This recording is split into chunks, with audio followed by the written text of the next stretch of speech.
I was real good at hiding my hobby from people. I had managed since I was quite young to avoid detection, and now that I was on my own for the first time since high school, I planned to take advantage of my newfound freedom. I had been collecting clothes, jewelry, and other things for a long time, and now, as I unpacked them and placed them in my bedroom, I felt a growing awareness that I wanted to do better. With no sisters, just a single cousin, Elaine, I had only my mother to look at as an example, and she was now in her 50s, so getting better meant that I would have to experiment on my own and hope for the best. My name is Jason Keith. I am now 21 years old, 5 feet 7 inches tall, 135 pounds. I have brown eyes and sandy brown hair, and I work as a retail clerk management trainee at a local department store. I have a 2-year-old car, and $1,200 in the bank. I also have 2 skirts, 3 blouses, 1 pair of shoes, and some jewelry.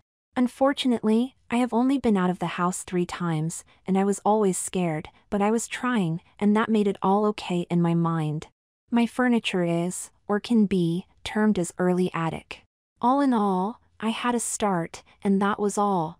I was unpacking my stuff when Elaine stopped by. She and I are just a few months apart in age, with me the elder.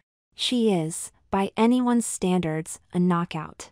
Brown haircut in a pixie style over a face that had 2 wide-set eyes and a smile that would melt granite, a superb figure, 36-24-36, and legs that didn't seem to quit, and she always wore short skirts because of her legs and narrow waist. "Hi Jason, I thought you might need some help getting unpacked." "Thanks, but I can handle it." "Even your girl stuff?" I was instantly afraid to turn around. "You can't possibly believe that we didn't know." The shocked look on my face must have given me away. "You didn't. You didn't know that I knew about your liking to dress as a girl." I sat on the bed, my ego and pride having suffered a serious wound. "It's okay, Jason. In fact, if you had told me earlier I would have helped you. I've never had one, but I always wanted a sister." She sat on the bed next to me and put her arm around me. "You can still be that sister if you want to, you know. All you have to do is ask me." My desires came face to face with reality right then. I now had an offer to help me achieve my dream. All I had to do was ask Elaine for her help, but my manly ways and fear choking me kept it in my throat. "It's okay, Jason. Let me help you put this stuff away." In just a few hours we were done. I had made a pot of coffee, and as we sat across from each other, she took my hand and told me she would be back. "Today is Thursday. On Saturday morning I'll be back and we'll have you all dolled and ready to go out by dinner time." She left me there to ponder what she had in mind, and all the next day I could hardly do my job wondering just what she was going to do, so by the time I got home I was a wreck, but an excited wreck. It was hard to sleep that night as my inner vision of myself was about to come face to face with the real reality. I was up and drinking coffee when Elaine came in, toting several large bags. I helped her bring them in, and as she joined me for coffee, she told me what she had planned. "There is a party tonight, the opening of that new dance place on Beaker. You and I are going, you of course as a girl, my sister, Joyce." I showed surprise, and she told me it was a good name for me. What she didn't know was that was the very name I had chosen for myself. "After we have a coffee we'll start. You have to agree to do what I say though." I nodded my head yes. Later, I was standing in my briefs as she smeared a chemical hair remover all over me, rubbing it into every crack and crevice she could find. It was very embarrassing. "You go in the bath and take those briefs off and do the rest, and I mean all of the rest." I had to stand there for 30 minutes while the stuff did its thing, and while I waited, she went into my bedroom. "Wash everything, shave as close as you can, and don't forget your hair." It was disconcerting to watch, but I did, as every bit of hair washed down the drain, leaving me feeling as naked as a newborn. I washed my hair and shaved as close as I could, wrapped a towel around myself, and went to my bedroom where Elaine was waiting. "Since you and I are about the same size, I brought a few things you can use for now." She handed me a brand new pair of panties, made of black nylon. "Put those on, I'll turn around." She did, and as I pulled them on I felt an electricity like I had never felt before. I tucked myself, and told her I was ready. What came next was a waist cincher, also in black, and as I pulled it around myself and fastened the hooks I could feel it pulling my waist even smaller, but when I pulled the zipper closed I felt it constrict even more. She opened a new package of pantyhose which I pulled on, enjoying every inch that they went on.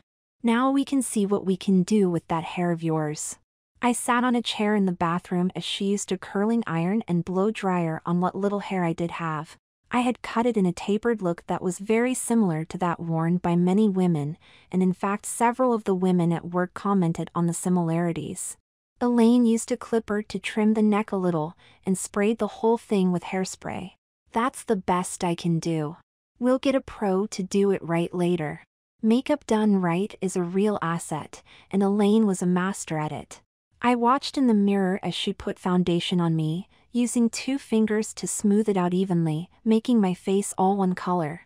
Powder, then eyeshadow, in a soft rose and a gray, blended together, a soft brown eyeliner and pencil, and a bit of soft pink blusher. Let's get a bra on you.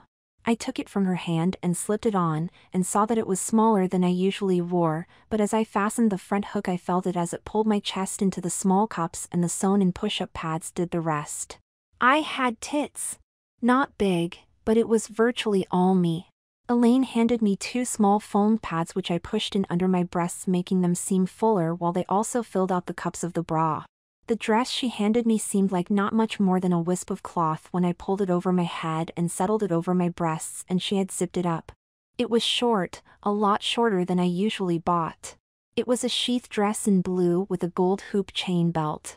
She handed me my only pair of shoes, shaking her head. These shoes are Shot Joyce. We'll take care of that, but for now, put them on. After that I thought I was ready, but no. She opened her purse and gave me a pair of clip-on earrings, a bracelet, and a thin gold chain necklace, and then she gave me a shot of her perfume. Put some lipstick on, and we can go. Go? Where are we going, Elaine? Why, shopping of course. What else? You need shoes right away, and panties, and at least 2 bras to start. You certainly need a few dresses and skirts of your own, and of course some jewelry. Here. She handed me a black purse. Put your wallet in there, then go put some lipstick on. I stood in front of the mirror and saw myself for the first time. I was almost a clone of Elaine. The family resemblance was definitely strong. We both had short haircuts, and she was wearing almost the same thing I was. I was in heaven as I traced my lips with the soft rose lipstick.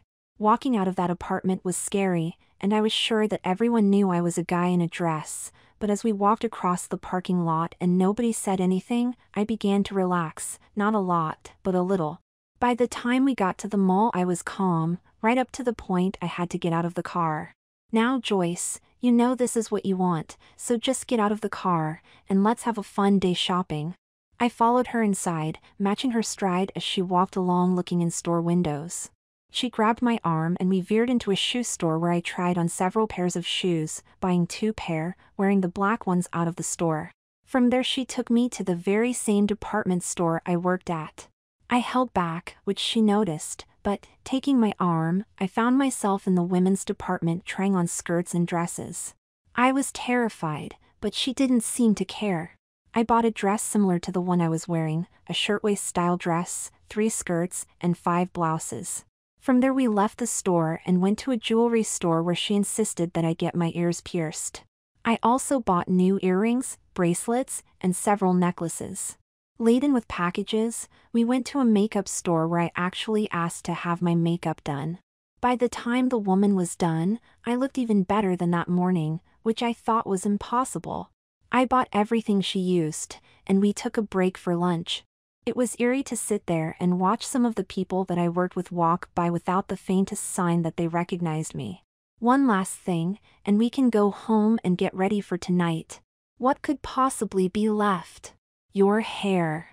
We, her holding my arm and leading me, went into a salon where the girl styled my hair into a better feminine style, yet I would be able to wear it in my male guise. While I was in the salon, Elaine had left, but by the time I was finished, she was back and we went home. All in all I was glad to be out of the mall, but it was an exhilarating adventure for my very first time out where I really went anywhere, and I had pulled it off. It was about 3 in the afternoon, so Elaine went home to get ready, promising to be back to help me by 6. I stood in front of that mirror for a long time, seeing my inner vision come to life. I tried on all of the clothes I had bought, and every one looked great on me.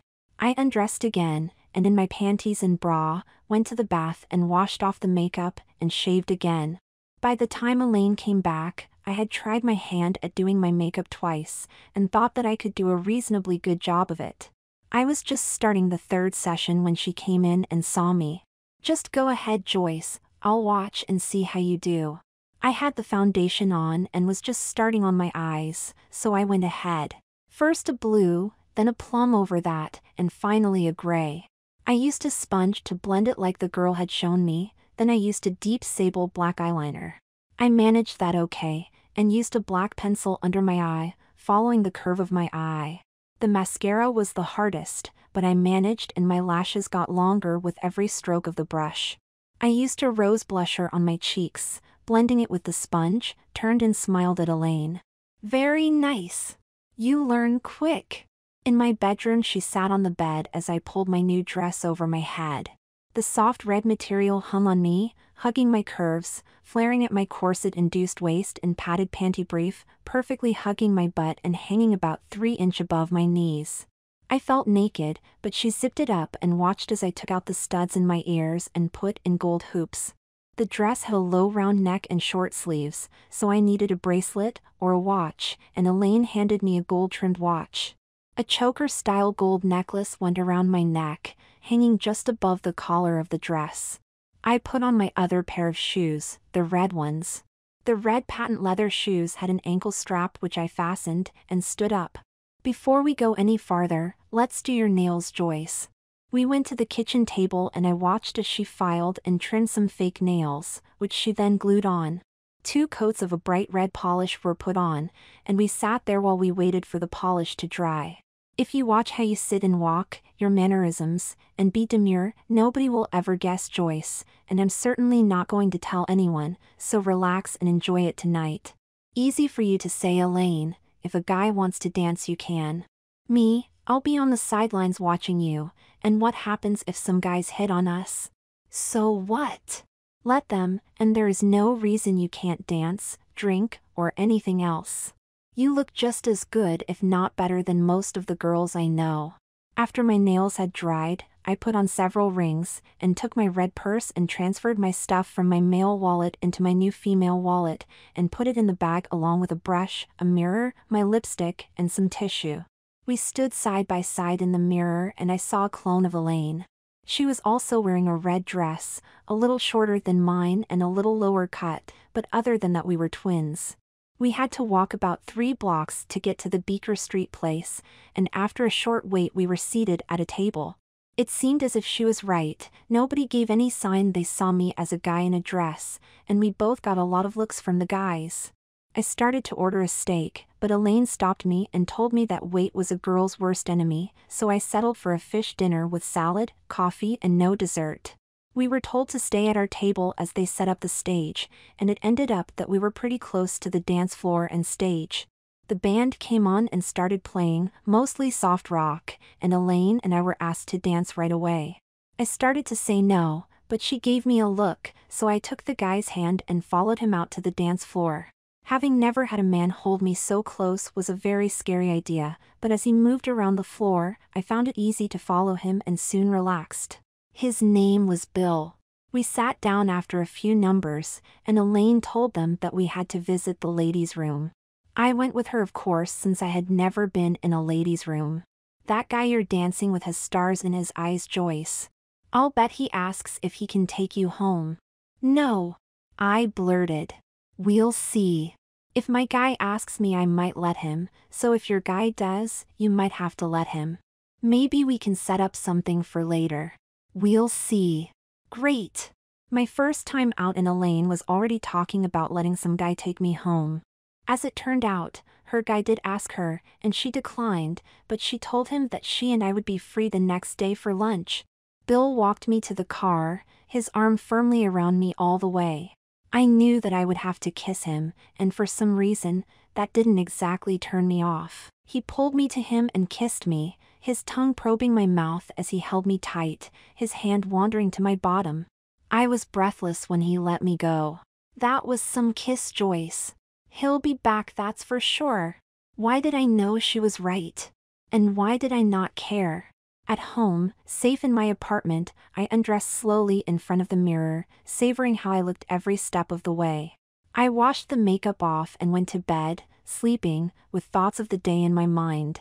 Not wanting to lose any opportunity to be dressed, I got up and took a shower, shaving close again, and did my makeup. This time I just wore foundation and powder with soft brown eyeliner and blusher. I changed panties, put on a new bra, a white one with lace trim, added the small foam pads, and put my pantyhose back on. I decided to wear the shirtwaist dress. It was white with a large print of flowers on it. The belt pulled my waist in just enough, and after I stepped into the white flats, I went to make breakfast.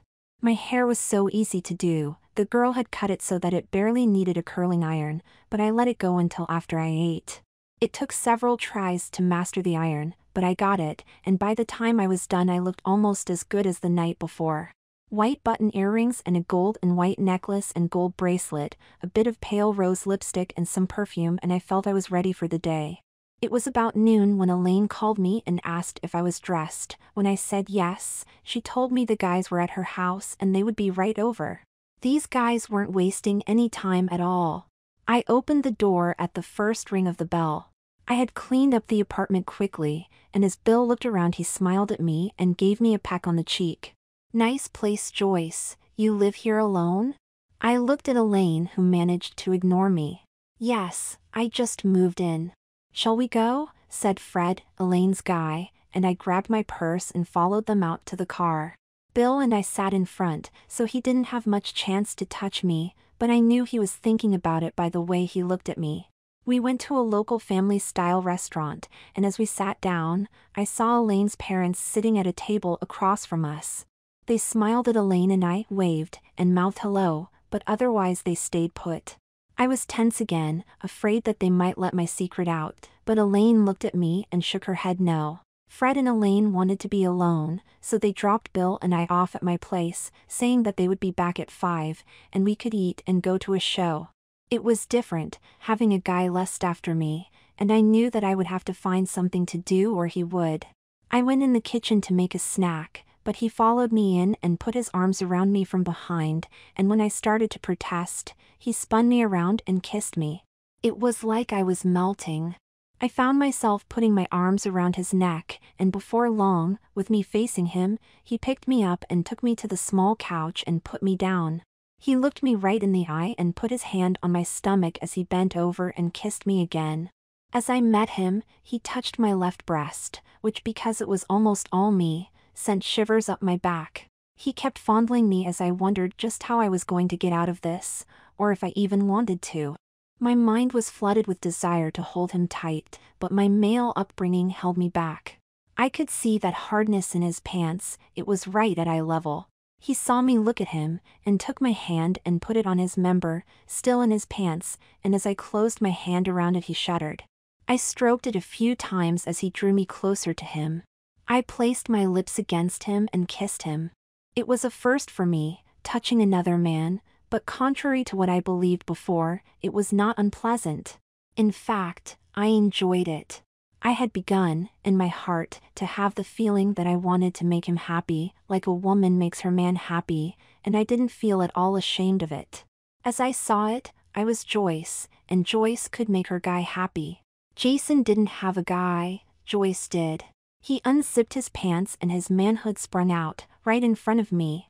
I was unable to stop as my hand reached out for him. "Kiss it," he said, and I did. Then I did something I never thought I would ever do, but it was not unpleasant, and he really enjoyed it. He and I sat next to one another on the couch and watched television, occasionally kissing until Elaine and Fred returned. There must have been some sign, but I missed it, because Elaine smiled at me and asked me to join her in the bedroom.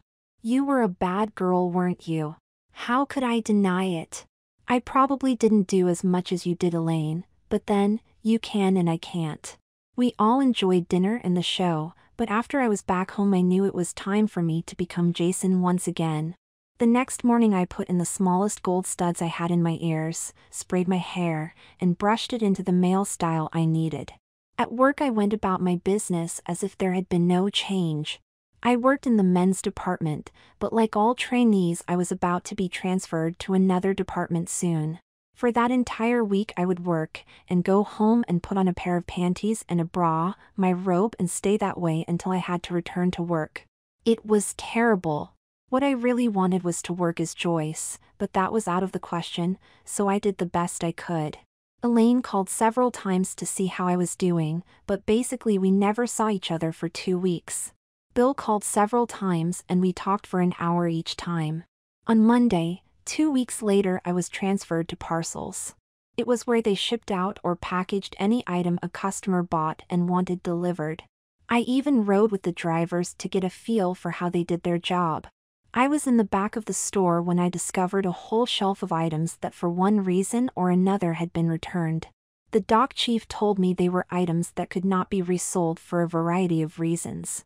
Well, what do they do with them? Pitch them. We do it whenever the area is full. It usually takes a month or so. I decided to take a look, just to find out what kinds of things could not be resold. I opened a bunch of boxes, usually finding clothes that were torn, had makeup on them, or serious stains. Toasters that were broken and so on. But in one box I found a pair of perfectly formed breast forms. The box had been opened, and right on the box it said that once the seal had been broken they were not to be resold. I took them off the shelf and put them in my desk. The next day I made sure it was okay, and took them home. They were 36Bs, and had attaching strips on the back that would allow you to affix them to your chest so they would stay there and you could actually go braless. Inside the box were 5 of the attaching strips for each form. I wanted to try them out, but didn't want to waste the strips, so I just put them in my bra. The weight and the way they pushed on me gave me the feeling that I actually had breasts. I was thrilled to have the breast forms. The way they were made to simulate the real thing, the weight, and the softness of them made them feel so real to me. The color was so close to my own skin color that after a little fooling around I found a way to hide the seams, making it possible to wear clothes that were even more low-cut than before. I was in heaven. I was called into the store manager's office for a meeting, which wasn't all that unusual, but rare for the middle of the week. He usually met with us on Fridays. In every department you have worked in we have seen an increase in sales, and your suggestions in parcels will save us almost $300,000 in the next 3 years. In fact, your work has been exemplary in every category. We want to promote you into your own department, and we feel that you are ready for it, and upper management agrees. I was stunned by the news since I didn't think I was doing that much, just a few suggestions here and there. Mrs. Gottlieb is retiring at the end of the month and we think you are perfectly suited for her job, and we expect that you will do well there as you have everywhere else. But doesn't she run the women's department, sir? I mean, that position has always gone to a woman if what I'm told is true. Yes, it has been true, but I have a short tape that I want you to watch. He started the tape machine, and as I watched, a videotape of me, as Joyce, walked around in the women's department, selecting dresses and skirts and so on. I could feel myself sinking into the chair, wanting to disappear. That is you, isn't it? I didn't answer him. I was ashamed at being recognized. That is the very reason I selected you to take this job. We are having a lot of trouble in that department. Lost or stolen merchandise, cashiers that can't count or have sticky fingers, styles that are out of date, the wrong color or size, and worse, a manager that cannot seem to get a handle on it. If it wasn't because she was retiring so soon, I'd be forced to fire Betty. What I propose is that you dress as that young woman and take charge of that department and straighten it out. You can look like a woman on the outside, but I want and expect some aggressive, positive changes, and I want them before the fall season. I didn't have enough words to thank him, but even if I did, I was pretty sure that my tongue in my throat would have stopped me anyway. Tomorrow morning I want you in this office at 8, ready to go to work. By the way, what name do you use? Joyce. I use Joyce. I'll have a new badge for you in the morning, and my secretary will see to the changes in your files. Now go home and relax, you have a big day tomorrow. I walked out of that office not sure why, or what had happened exactly, but I did know that I would be working as Joyce starting the next morning. I went home, opened my closet and looked at my pitiful wardrobe, suddenly very aware that I didn't have enough clothes for an entire week, let alone enough to be dressing as a woman every day from now until who knew when. I decided that I would wear the only suit I had. It had a black pleated skirt and a rose-colored jacket. I set out everything I would need for the next day, and went to the bath, a bottle of hair remover in my hand. My nails took longer, but I managed. I did them in a soft plum color. I got up early the next morning and set about starting my wildest fantasy. I shaved as close as possible, washed my hair, then naked, went into my room and started getting dressed. Clean panties to start, then I opened one of the sticky tape packages for the breast forms, and following the instructions, placed the forms on my chest. At my small vanity I did my makeup, using as little as possible, wanting to seem as natural as possible. I used a bit of foundation at the seams of the breast forms, completely hiding any seam. The bra was white with lace-trimmed cups that held the new breasts tightly, allowing them to force my own skin to rise above the cups for a natural cleavage. Pantyhose came next, then the skirt. I went back into the bathroom and used the curling iron and blow dryer to recreate my feminine hairstyle, brushing the bangs over my eyes as I had been shown. The blouse was white, short-sleeved, with tuxedo pleats down the front. I left the top button undone, put in my only pair of gold hoop earrings, a small gold necklace, a gold watch, and 2 rings I had. I stepped into my black heels and stood in front of the mirror and saw myself. I was nervous, but only on the inside, nothing showed outside but a pretty young woman. Grabbing my black purse, I headed for the car. Walking into the store at that hour was eerie since most of the lights were off, and my heels clicking on the hard floors seemed to echo my arrival. I walked into the manager's office, expecting to be let in right away, but Gail, his secretary, took me to a small room and took a picture. "I'll have your new ID before you leave, Joyce. Welcome aboard." She was pleasant, no sign of her hating what I was doing. I knocked once and went in. "Good morning, Joyce. This is Mrs. Gottlieb." We shook hands and I sat in a chair next to her. He looked at Betty. "As you know, you will be retiring at the end of the month officially, but in light of your years of service, we have decided to allow you the 2 weeks left as a recognition of your service as a gift. At noon today, Joyce will be taking over your department." He let the words hang in the air, waiting for Betty to react. She smiled and looked at me. "You have a big job ahead of you, dear. I have been saddled with every employee nobody else wants. You have a big job ahead of you and I wish you well. If you don't mind, I'll go clean up my desk." She stood up and left us alone. "I didn't mention money yesterday because I was waiting to see how you looked up close. Now I can see for myself that it looks like you can do this. I'm making you a level 5, which pays about twice what you make now. It also entitles you to a parking space and bonuses. Your employee discount is also higher, 20% off all sales. When Gail is ready, she will bring in your files, which I want you to read and sign." Gail brought the documents in, I read and signed them, and was given a pager, cell phone, ID badge, and parking permit. "You know where your new department is, Joyce. Good luck." Betty had her desk cleaned out by the time I got there. "As the girls come in, I'll introduce you, but before we do, I'll review them with you." She had 10 girls on a rotating 4-day shift.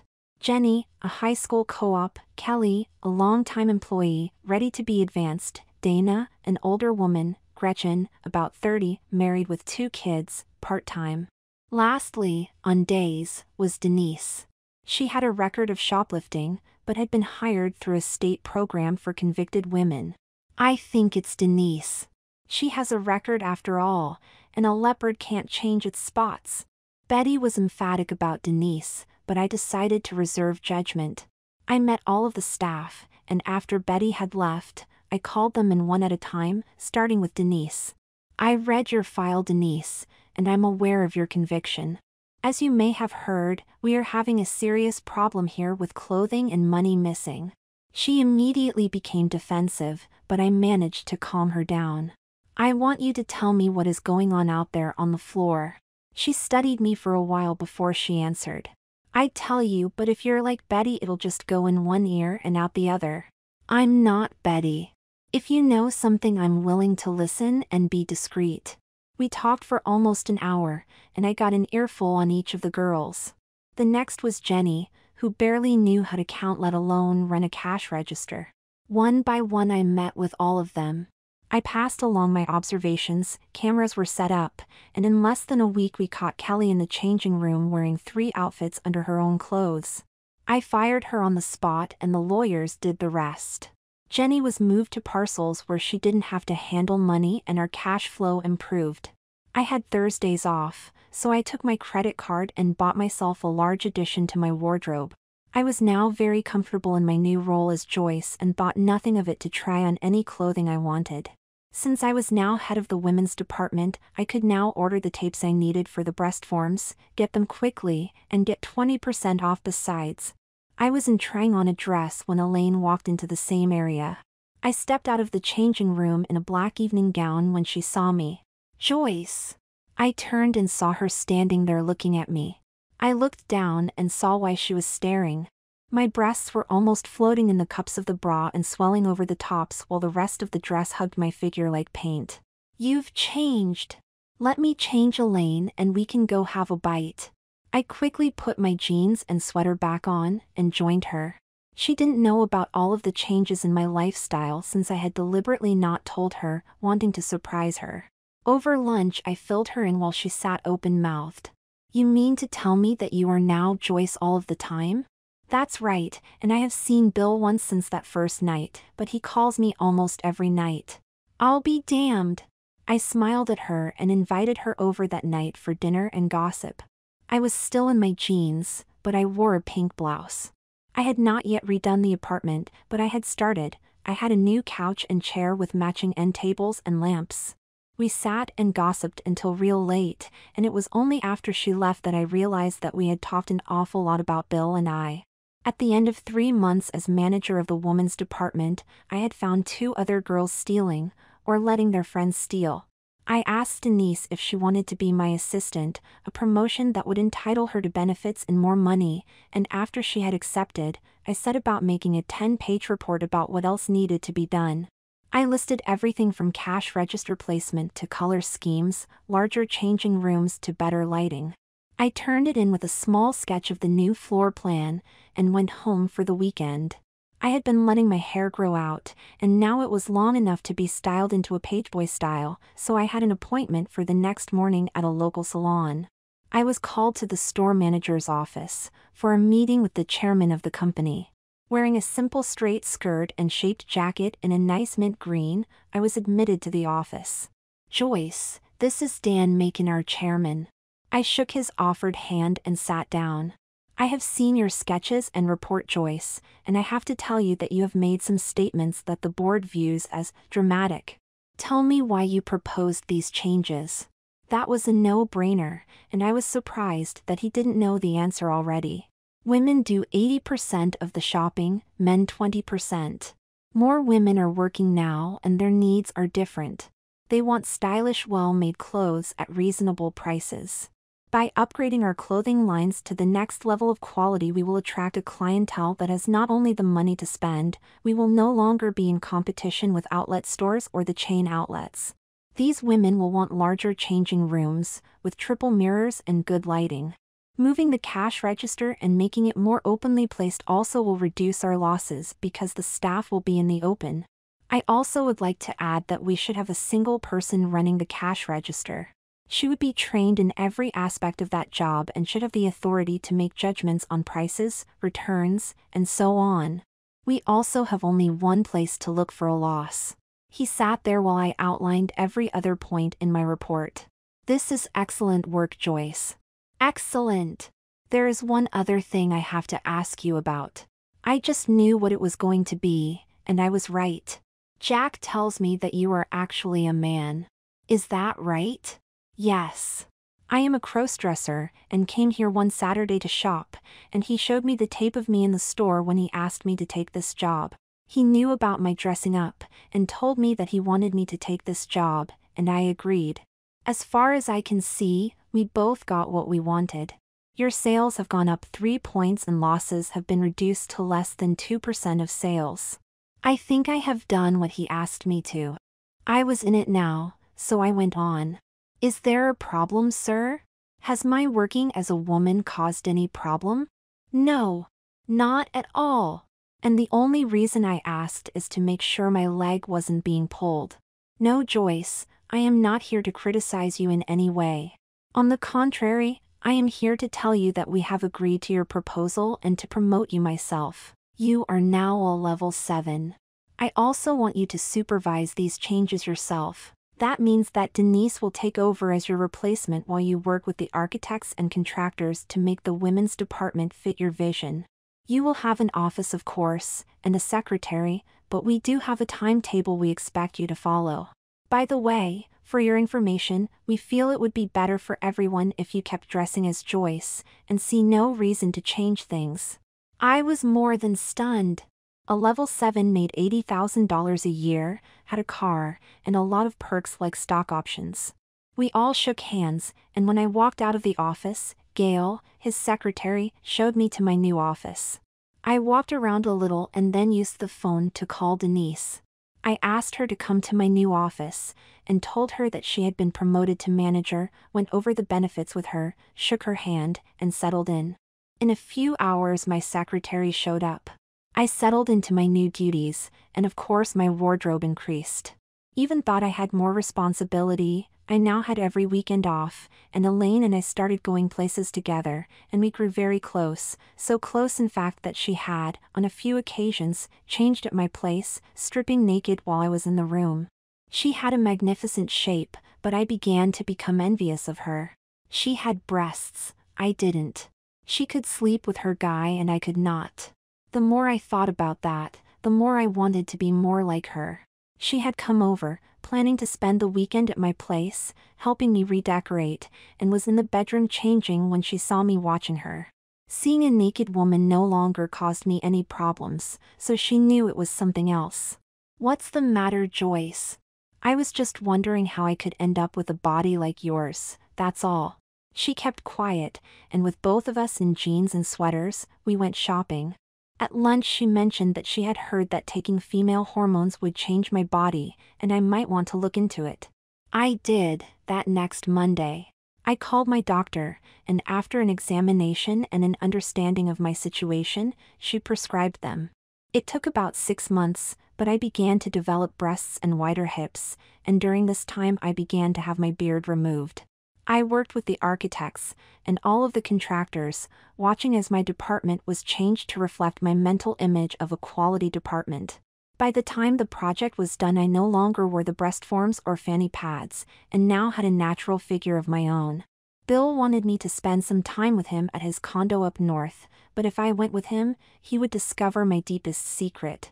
Being afraid to lose him that way, I asked Elaine to meet me for lunch. I told her about my fear of discovery, and she really stunned me. Oh, I'll bet he already knows, Joyce. Why don't you just tell him? Be honest about it. If he cares about you at all, he'll understand. I was really scared when I called him, asking if he could stop by. When I told Elaine that I was going to tell him, she offered to be there, but I said no, because this was between the two of us. I was wearing my best casual outfit when I let him into the apartment. Bill, I have something to tell you. It might shock you, and you might even hate me for it, but we can't go on like this. I drew in a deep breath and told him. I am an anatomical male. I have been living as a woman for a long time now, but I am still a man where it counts. I love you, and really wanted to tell you before, but I was so scared that I just could not do it. I sat across the room waiting for a response, my eyes wet with tears, knowing that he would just leave. He just sat there and looked at me, which was even scarier. Joyce, I've known that for a long time. That's why I never tried to go beyond what you wanted. I was the one that was stunned now. Just how did you know? I asked. Easy. Every now and then you would use mannerisms and act like a man would. Not often, but every now and then it would happen, like when you're mad. And occasionally you had a very slight trace of beard. Nobody would ever see it unless they were very close, which we have been. I didn't say anything because, or maybe despite that, you are still a fun woman to be with, and in every other respect you are as much a woman as any other I have ever met. I thought at first I was gay, but I knew I wasn't, so it had to be you, the woman that attracted me, and the fact that we had a few obstacles to get over seemed minor at the time. Now that we have cleared the air, do you want to go with me on a short vacation? I wanted to cry, yell, and jump in his lap, all at the same time, and I did. He held me tight and stroked my hair as I cried on his shoulder. Without a word he carried me to the bedroom and we discovered just how much of a woman I was. I was enough. I think both of us lost our innocence that day, coming to terms with my condition and overcoming it. He was there the next day when Elaine called me to ask how it went. I told her. Her parents had seen me that first day in the restaurant, but had never said a word about it, and I assumed that they did not recognize me, but they had. After Bill had left, Elaine stopped by and asked me to join her for lunch at her parents' home. I was unsure how they would take it, but she assured me that I would be accepted as I was, so I changed into a nice afternoon dress and we drove over.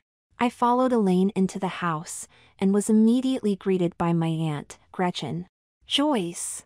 How nice to meet you at last. We have been wondering when you would come over. I stood there waiting for the other shoe to drop, so to speak. That meant her father. Hank looked at me and smiled, took my hand and pulled me to him, giving me a big hug. Come in, both of you. Let's go in the family room. Once we were seated, Gretchen told me that they had known about me long before they saw me in the restaurant. Your mother also knew Joyce. It was Elaine that decided that it was time to let you discover yourself, and we are so glad that you are so happy now, and Elaine, I'm sure, has told you how much she always wanted a sister, and now she has one. I had not expected this kind of response, and I felt tears in my eyes. I reached for a tissue just as she came over and hugged me again. We are what we are, Joyce, and there is no need to be ashamed of it. I understand that you have been promoted at work several times since you started living as a woman, so obviously it doesn't matter to your employer. You're happy, Elaine is happy, and now we want you to become a bigger part of our lives. Can you do that? I hung on her every word, every syllable. After my parents died I was alone, very alone, and now, I had a man that loved me, a sister, and a family. I was so overwhelmed that I couldn't speak, and the tears rolled down my face freely as I understood at last that she had said. We had a wonderful afternoon, and my vacation with Bill, well, it was a prelude to our marriage, which took place within the year. Elaine, of course, was the maid of honor, and Denise was my bridesmaid. I am complete now, something I never envisioned so long ago. I never knew my life would turn out this way, nor did I plan it this way. It just happened, but I knew the moment I was dressed to go out with Elaine that my life had changed, and I'm so glad Elaine was there to help me every step of the way.